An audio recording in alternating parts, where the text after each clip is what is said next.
Hello friends, this is Sasha with Harmony Air. Wanted to share with you this system. It's a solar system with battery backup using POMCube inverter storage system.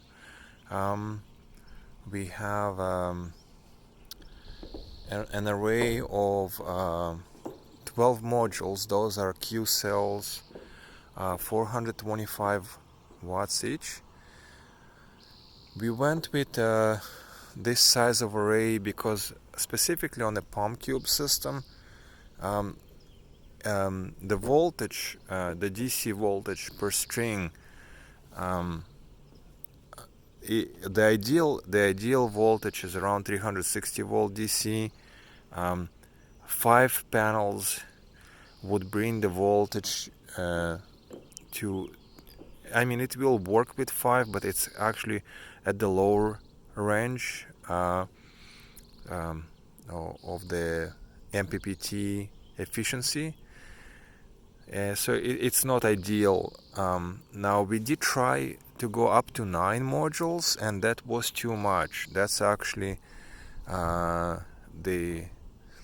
voltage per string was too high. So really between 6 and 8 modules of this size, I think the open circuit voltage, I think it's about 46 volts or something like this. So when you go to 9 panels, that actually pushes the voltage too high, and then MPPT is shut down, and they kind of wait for the voltage to go down. So on a POMCube, using this specific module between 6 and 8, that's what we can do per string. But we can do up to 3 strings in parallel because the inverter can accept up to 30 amps. So we can put a lot of solar on it. It just that's something we figured out by experience, that the 6 to 8, that's the range, and 8 is actually most efficient because it gets us the closest to 360 volts DC. That's the most ideal for charging the battery as far as the efficiency goes. So now I'm gonna show you the inverter setup.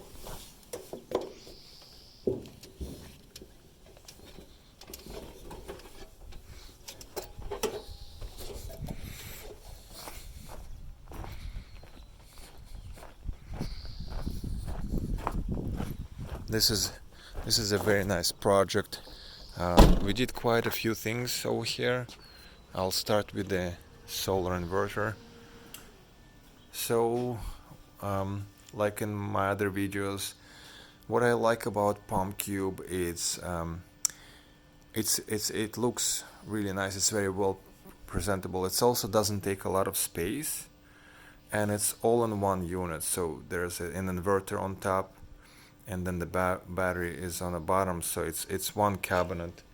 So it's very nice looking. There's not a lot of boxes around, and we did have an AC disconnect and a Tygo CCA because I do use optimizers on every job. But that's pretty much it.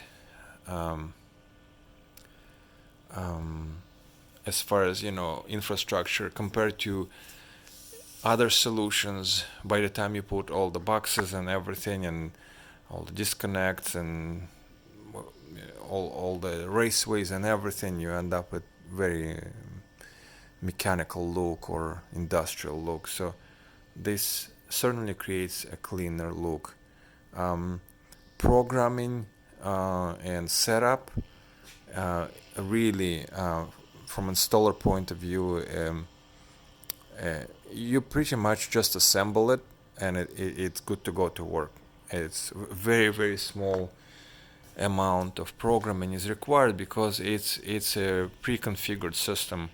it's already meant to work very well. So all you need to do is just choose if you're using 1 MPPT or 2 MPPTs.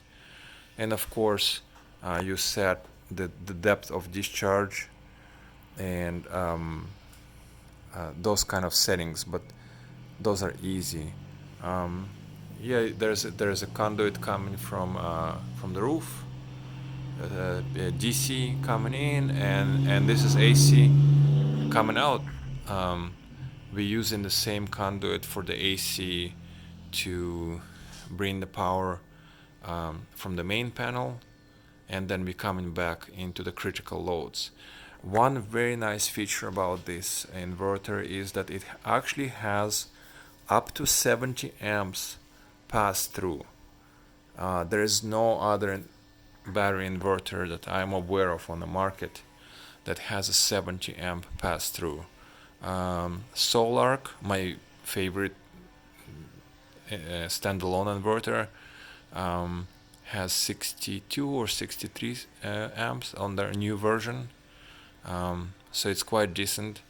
But POMCube has 70 amps pass through, so this is huge. If you put two of those units together, you can have up to 140 amps pass through, and it's almost good enough for most homes to do a full backup. Now, one thing to be aware of when you're coupling those, if you're planning to do grid cell, each one of those units will require its own critical load panel. The way they sync with each other, you can parallel them, but if you do want to do a grid cell, then each one needs its own critical load. There are ways around it, but it's not cost effective or not as efficient for sure. But installation wise, certainly, like in my other video, I made a review. You bring in the cabinet, you install the cabinet. If there's nothing special, it takes few minutes to install the cabinet, and then the battery modules, they just slide in. So this is the battery compartment. You open this, and the battery modules, they just slide in. Each module weighs 50 pounds, so it's really a one-man job. Much easier to install than this is a 20 kilowatt battery, so if you can imagine if you had to carry a 20 kilowatt battery made by any other manufacturer, if it's a single battery, that would be 400 or 500 pounds. Very difficult to work with. But 50 pounds, easy, and no wiring is required. The inverter, the battery compartment in the back has pre-wired buses, and the battery modules, they just slide in and plug in. There's no actual wiring required. They just click. There's a click connector. You just slide the battery into the cabinet, and it goes in and it clicks into its port, and it's done. So all of this stuff gets eliminated right there. So that's all, I guess, on a solar plus storage. The other thing we did over here is a Sanden water heater, and this Sanden water heater does domestic hot water, but also it does radiant floors. And this is neat because it's one system. Sanden heats the water to 150 degrees, and then it doesn't care what you do with this water. It just keeps the water in a tank at 150, and it's super efficient. It's the most efficient heat pump on the market.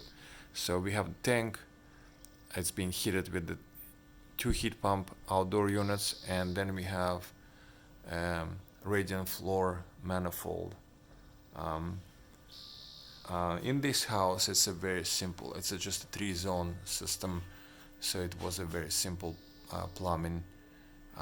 We used the Takeo Xbox, which just makes it very reliable and simple in a way that all you need to do is just plug it in and it takes care of everything else. Of course, there is some programming, but it's very simple. Um, we also installed an energy recovery ventilator. We used the Panasonic unit uh, for this project. So it's a very airtight house. So um, Panasonic does really good job. We practically eliminated the bathroom exhausts and we using the energy recovery ventilator instead. Um, we still installed ductless Mitsubishi system as well, even though there is radiant floor, but radiant floor doesn't do cooling. So for cooling purposes, um, the Mitsubishi will do the job, and of course it can do both heating and cooling. So maybe in the shoulder seasons, they'll use the heat pump Mitsubishi for ductless for both heating and cooling. And here are the Sundance um, outdoor units that they heat the water. Um, the slope here is not the best, so we actually had to do wall mounting. Um, so all our units are hanging. It's a concrete wall, so there is no vibration and things like that. That's it on this house. Happy to have you back, and any questions, give me a call.